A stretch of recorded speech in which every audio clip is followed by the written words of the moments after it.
So the Gavilan Service Learning Program is actually based on the model that CSU Monterey Bay uses, which is a very social justice-based model. And so absolutely, students go to service sites, they meet clients, they help them in whatever way is appropriate for that particular academic discipline. But we also have a social justice component. So we don't just hand people food at the food banks, we ask, why are people hungry?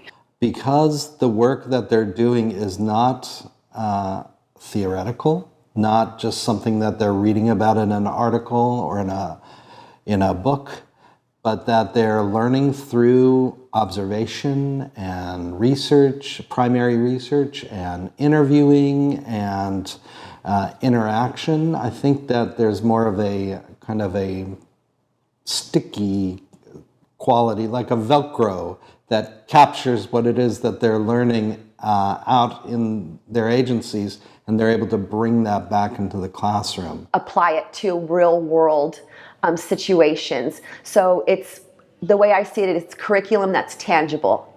They're actually applying it. It's not just, you know, words that they're reading in a textbook or what their professor is lecturing to them. They got to actually utilize it in the real world, which, you know, was just wonderful for them in general. You know, that's look great on your resume. That's, you know, it's huge. Yeah. And then on top of that, in the sciences, we'd like to say, you know what, this may lead to a job, well, in all the programs, but it may lead to a research paper, you know, at least, you know, that you've been mentioned. And when we talk about, you know, you moving on to the four-year school, they'll look at GPA and they look at your community service. But when you start doing service, not on top of that, service learning for longer periods of time, and then if you get a publication on top of that, or just get mentioned in a publication, you know, you're definitely, you're going to be well sought out afterwards. We actually have two missions. The primary one is to help seniors, dependent seniors like frail, elderly, either delay or prevent nursing home placement. And the way we do that is by assisting their families, give a break to their family caregivers. So we're here Monday through Friday from 9 to 3, and the families drop off their older family member. They know that they're here taken care of for that time, so they can go home and take a nap or go to work or have their own appointments or just have some time to themselves. Then they come back at the end of the day. So they're able to maintain their older family member in the home, and we give them a really fun place to be during the day, but we're giving them that supervision and that care that they also need. So it's both to support the family and to help the senior be able to stay with the family. We love having the students come. It's really wonderful to have that intergenerational aspect to the program.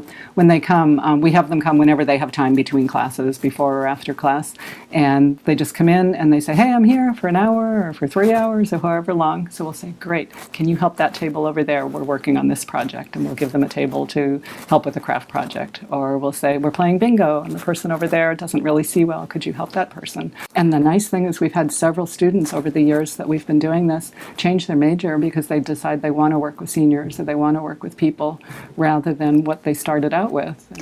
The Bridge program is called the Bridge because we exist to connect families and schools and community. So we act as a bridge between the three different segments and help and create unity and coordination.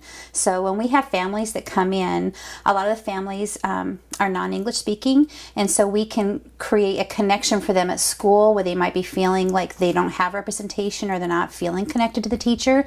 We'll often go with them to parent-teacher conferences or just meetings with the district for different things, and we act as a representative helping them to get connected, not replacing that connection, but help to assist the connection. And then here at the Homework Club, we want them to feel like this is their community. We are not, they're not isolated, they're not on the periphery of the community, this is their community. So we want to exist to bring literacy, improve reading, improve math, but also improve their sense of community. So we bring in the mayor, we bring in the chief of police, we bring in different community people to help them feel connected, and so they gain a sense of, this is my place, this is where I live and I belong here. And then as they get older, that they would get involved and make this a better community. In my class, I got to utilize a lot of the more subtle skills. So even though it's conflict resolution and you expect to go into a service site seeing, you know, kids off the wall or something, really I spent a lot of time just listening to them and kind of like validating their feelings and like their lives in general, like the things they did. You know, you actively listen and you just like pay attention. You say, how was school and what did you do and stuff. And so glad we did what we did, and I'm so glad that we get this kind of opportunity to help others by taking a class and go and help somebody and like have an effect on somebody's life. Oh wow! Well, from the moment you step into the site, into the service learning site, it's just using the skills, knowing how to deal with situations, knowing how to set boundaries. As I started going there more and more, I realized the people that work there, the other rec leaders, they were really, really kind and open and willing to help me learn, and they really needed me, and I felt needed, and that was really nice. And what I did was help the kids with their homework, and now I'm off. I have a job there, and I am the homework supervisor.